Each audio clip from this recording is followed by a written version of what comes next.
What do you think the slogan "We Are One" means? Well, I've heard it before. If I was to refer it back to like my culture or ethnicity, which is black, we are one is like a brotherhood. Like we're gonna stand together, fight together. Fight for the same things. I think the slogan means that we all stand together, and I mean it's really not true because we're like a lot of people do not feel that way. It's just like saying in the Constitution, all men are created equal, but it's like nobody holds to any of those words that they say because you won't see that in the world. You'll always see somebody being discriminated against just because of their skin color, and that's not what We Are One is. I think the slogan "We Are One" means that different ethnicities, different sexes, different religions, we all come together and become one group that fight for each other. I think that We Are One means that we, people of color, should be unified by our similar struggles instead of separating ourselves because of our skin color. I think that means like we are like a unit, like a single unit, like one people, a group, that stands with each other, that follows the same things, that just sticks together as one. They're not separated, they're all together. That's an interesting slogan. It means that everyone's like equal, and like everyone's just the same person. Like everyone's treated the same. Everyone's like bleeds the same. That's what it means, I guess. I think We Are One means just bridging the difference within our community and coming together and knowing that we have a shared identity. So here at South, that like we come from various backgrounds, but we all are students. We all are here to get an education, and so like recognizing that and embracing our similarities.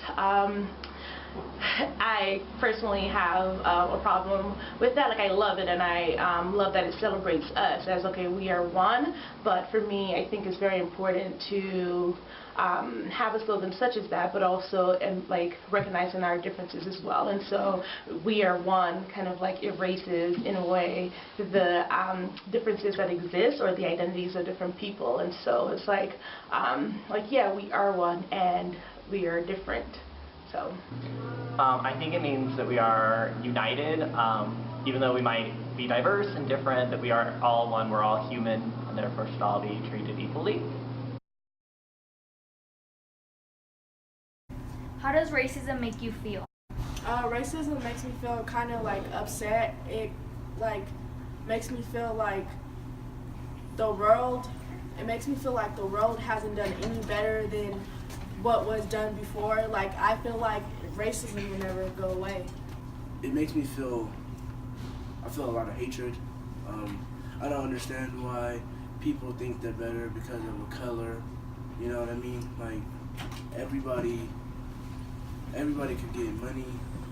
I mean, pretty much what I'm trying to say is like there's enough money in the world for everybody to get, and the fact that people think that they're more superior because of their race or whatever, they think that they could just, I guess, own everything. It's been going on for a really long time, and it still is going on today. It's just not as obvious as it used to be. It's just like subliminal racism. Racism sucks. Even in the year 2017, when you think you're straying away from racism, we're not. People voted Donald Trump as our president, so clearly there's still racism going around. You can't vote for Donald Trump if you're not a racist, period. There's racism all around the world, and as much as people would love for racism to go away, it's not going away. So.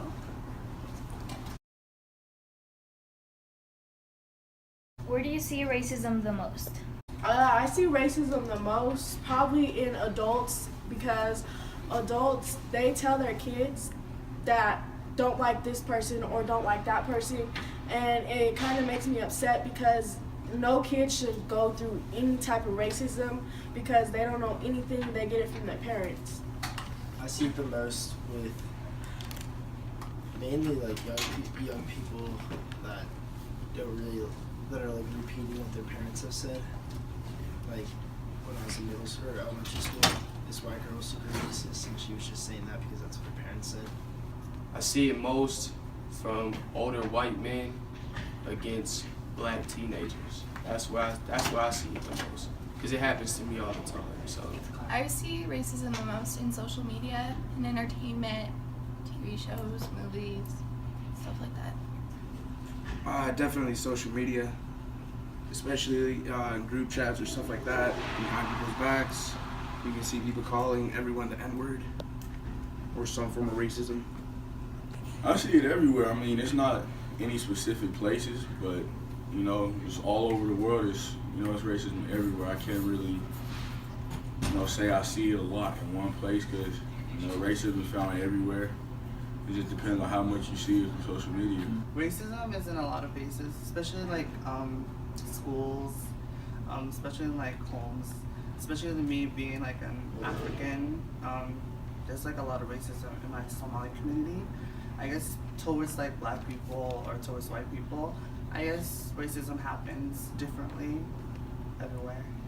I see racism everywhere. I think what I'm most frustrated with as far as racism is the fact that it's deeply embedded in our systems. And so, you know, from our various systems, whether they be the education system, the judicial systems, it's everywhere in our society, the political system especially. And so, like, I see it kind of sipping its way through that way, where it's like our various systems that kind of guide us as a country having just very racialized lens in the way that they do things. And so I kind of see it as an upside down triangle, where it starts at the top, so like the systems, and then it goes down into the like interpersonal interactions and stuff. So it's everywhere, and it's just, racism is just a very insidious thing. Who do you think is affected by racism the most? Minority people. Like, I feel like they are affected the most, because the older people, they've been through that, and it's affecting the smaller people because they're barely starting, and it's gonna go on with them forever.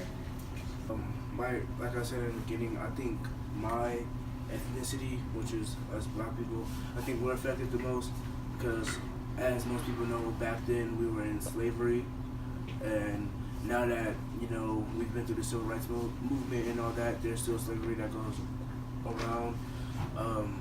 So yeah, I feel like as black people, we just get targeted for a lot of things in 2017 and before. I would have to say anyone that's lighter than the color of this light, honestly.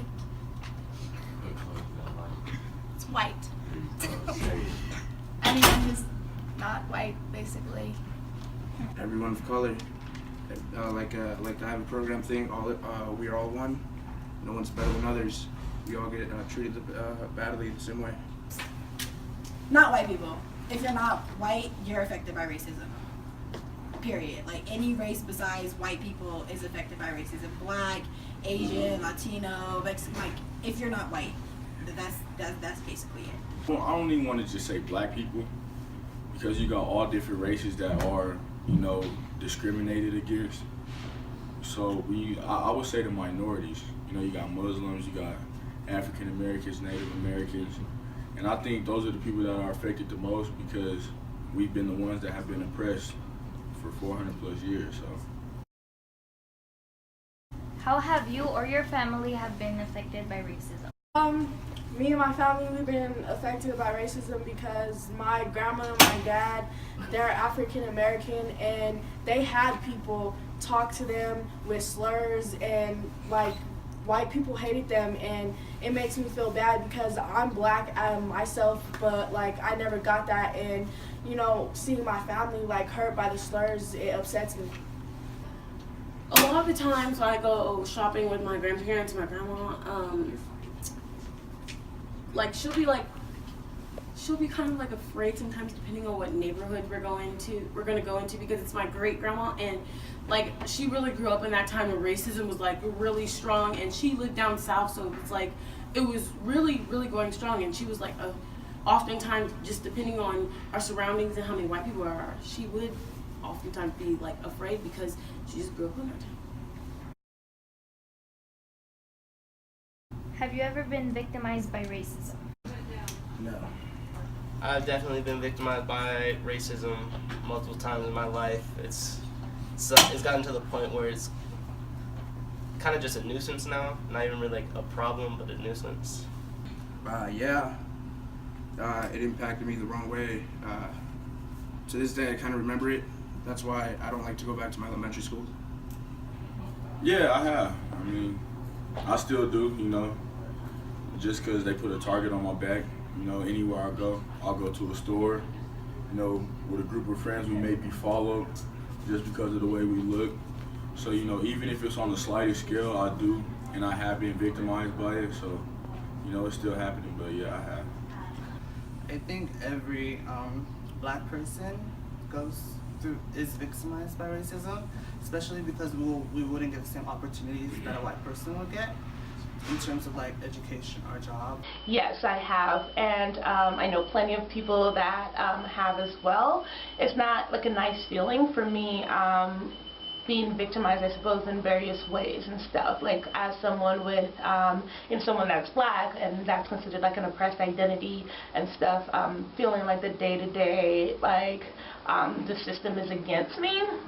And there's not like a lot of breathing room for myself. So like, you know, within our American society, there are a lot of stereotypes, a lot of, just a lot of things that, and people make a lot of assumptions about who I am from that. And so it's like I'm not even given the space to be myself because there's a lot of preconceived notions about who I am as a person and stuff. And so I think that's one way. And not only me, there's a lot of other people, and there are countless stories, whether it's someone wearing their hair natural and being targeted or like, you know, not being chosen for a job.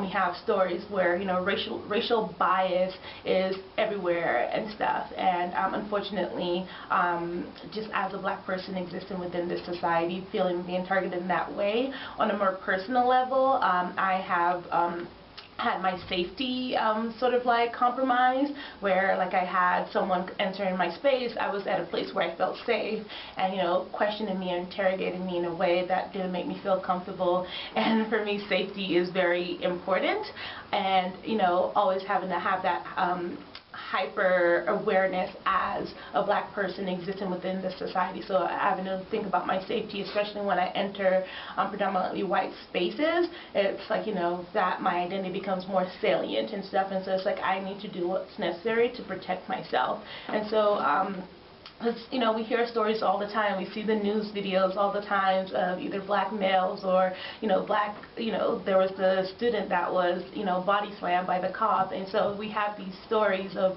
because they exist within their skin as black people, and because of all the stereotypes and the biases, we are targeted. So I think victimization in that way, but also on the, like, you know, with the microaggressions and those sorts of things as well. Have you ever been a bystander?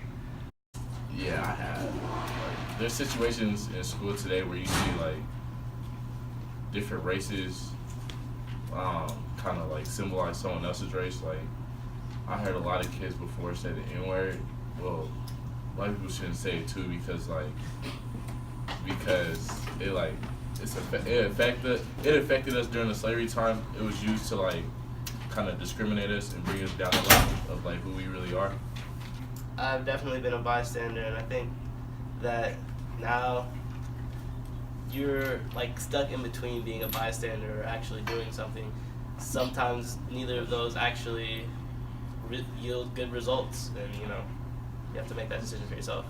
I can't think of any situations where I have been a bystander. I mean, if I do see it happening and it's right there in my face, I will stick up for the person, but I don't recall being in any situations to where I haven't done anything just because how it affects me and my people, so.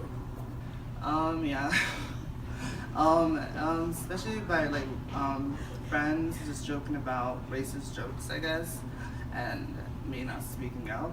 And that's something that I learned by, like, I should definitely start speaking up about racism more and try to be more woke and like try to like speak up for the people that are suffering from it. Yes, I think I have, and I think in my younger years, like not really understanding it. As far as like, I think I mentioned like the internalized racism where people within my community view things through a racialized lens, or saying like, oh, like you're so pretty for a dark-skinned girl, or oh, like, you know, like you're dark, or those sorts of things.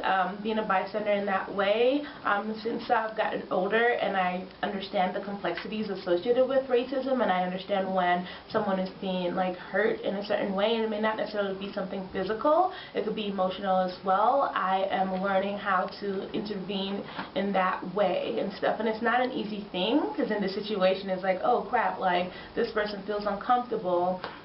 And so for me, like, I try not to be a bystander and like actively engage in like those conversations. For instance, myself and another staff member here at South, we went to an event, and there was a student sitting next to some Latino women, some other students, and like, you know, made a comment about like, you know, dirty Mexicans and stuff. And the staff member that was with me, she identified as Latina and like, you know, Mexican. And so like, you know, both of us hearing that, knowing that in that moment her identity was directly like, you know, being targeted, for me, like knowing that I don't identify as Mexican, being able to intervene in that way. And so after we kind of like looked at each other, it was like, this student really say that? And the student wasn't from South, it was from another school, but still. So it's like, you know, how do I, as someone, as a bystander, because like I said, I don't share that identity, how do I intervene? And so like, you know, being able to engage with the student and asking like, hey, that was inappropriate, and he apologized, but also for me taking it to the next level where it's like, okay, where's your advisor, where's the adult that's supposed to be with you right now, and speaking to him and letting him know. And that was like, you know, post inauguration, you know, post-Trump and stuff. And so like knowing that a lot of individuals' identities, they don't feel safe. And so when we have people kind of sharing those sorts of things or promoting that propaganda, I think is very hurtful. And in spite of being afraid, having to like speak up. How has racism changed you? Racism changed me to be a stronger person. It changed me to always stick up for everybody. It made sure, like, it changed me to be an upstander to people. That it changed me actually to equalize, you know, everybody. It really makes you look at not everybody's on your side. I mean, it's not like all white people are going to discriminate against you, but in the same sense, you have to be careful and look out for people who are going to discriminate against you. Or you made me realize how people actually act on the inside. Made me realize the truth in people. So now I don't really invest my trust in the people that are racist. I don't put my trust forth into them anymore. So it's just... Racism has definitely affected my way of thinking. I think that since I was younger, I've always been taught to like give things two different perspectives. So giving it a perspective of being a light-skinned female and a perspective of being a young female. I think it's given me two different ways to analyze situations, and from there understand what I'm going to do. Definitely, it showed me that there's a line between races. Sure, there shouldn't be that line, but some people like to still think of that line as from back in the day. We should still keep it in our society today.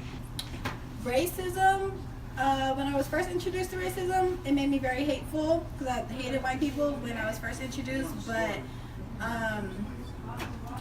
then I met a different type of white people who made me realize that not all white people are the same, which, you know, goes for every race. Not all black people are the same, not all Asians are the same, not all Mexicans are the same, so...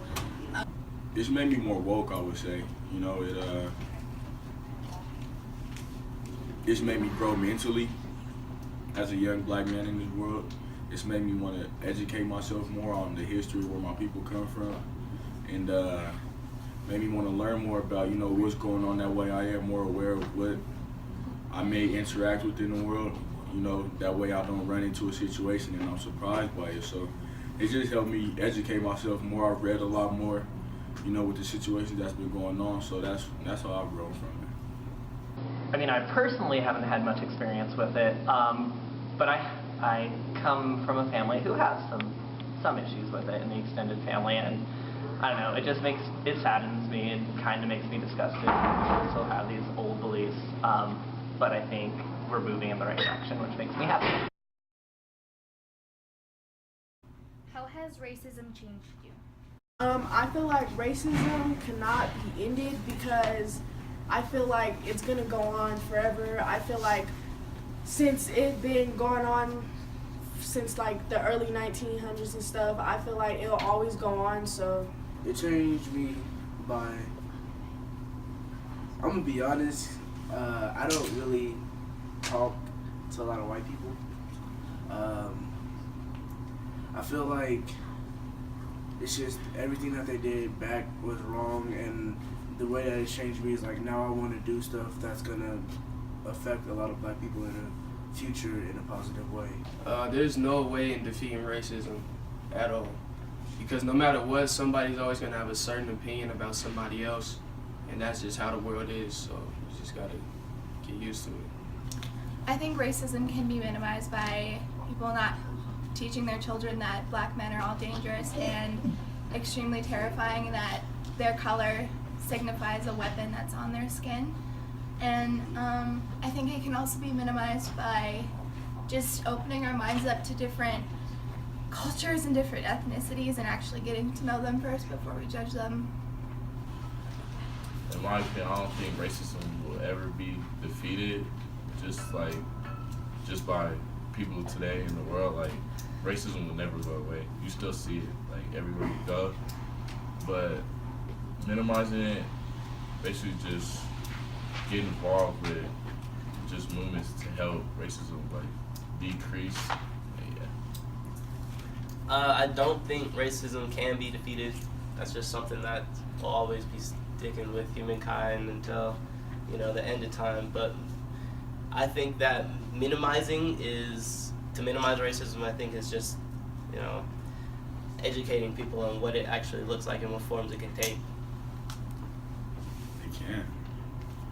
It's just, I feel like that's one thing that'll always go on forever, because there's always going to be that small population of people in the world that just can't let it go. And, you know, some families were raised certain ways, but, you know, it's just, it'll never go away, because the world's never going to be perfect. You know, and even if it's one person versus everybody else in the world, there'll always be racism there just because of how they were raised and how they were brought up. So, racism can be defeated by people just internationally just having international understanding or cultural understanding. Like, to defeat racism, people need to see it at first hand that it's such a big issue, especially in the African community, black community, Muslim community, and at times the white community as well, but international understanding would defeat it, definitely. I think the best way to end or minimize it is to just call it out whenever you see it, whenever it happens. Don't just stand by and let anything happen or let anything slip by. It's going to take a lot of work. I am very optimistic that it can change. I have been reflecting a lot about it. For me, like during grad school, I went to South Africa, and, you know, in South Africa there was apartheid, and, you know, like the intentional implementation of laws and policies to segregate people based on race and, you know, ethnicities and those sorts of things. A big thing that came from that, the country kind of like recognized, like, yeah, we did wrong. So I think that apology, and not only that apology to the people, but also that intentionality that went behind, okay, like, let's change our constitutions. So they had a Truth and Reconciliation Committee, and they really worked to really change, you know, the laws and policies that were in place and stuff, and like acknowledging, like, yes, racism was a really big part of our past, and like, how can we change things moving forward? So changing the flag, changing the policies, and those sorts of things, which took years. I engaged in conversation with my friends about, like, you know, the U.S. hasn't, like, given, like, a formal apology at all, and it's like, you know, that sort of thing where it's minimized, where people say, like, oh, like, slavery was so long ago and stuff. It wasn't that long ago, first of all, and second of all, that's not an apology, and like understanding that historical trauma and intergenerational trauma like still exists. So like, you know, that reverberation of those things that happened to like our ancestors, it still continues today. It takes on different forms, but we know that there are real impacts of it. I think as a nation, acknowledging that, you know, racism is, you know, as American as apple pie, and you know, like really acknowledging it. And I think there's a lot of shame and a lot of guilt, but I think how can we sit with that discomfort and understand that, you know, through our practices, through our laws, we intentionally hurt a group of people, and not just a group of people, multiple groups of people. You look at the indigenous folks that, you know, belonged to this land before, you know, it was colonized, and, you know, they didn't receive an apology, and, you know, blacks that were brought here and those sorts of things. And now you see with, you know, folks from, you know, Latin America coming in and being discriminated against in that way, and it's like not a nice thing. And I think really as a nation having to reflect in that way of like, okay, like we're hurting people, we're oppressing people, you know, we consider ourselves a land of opportunity, but it's like, you know, like it's opportunity for some. And I think it's going to take real work, because we have a president that's in office that's promoting, you know, the racist propaganda. You have people that really believe those things, that, you know, like people of color are inferior to whites and those sorts of things, and it's a very scary thing.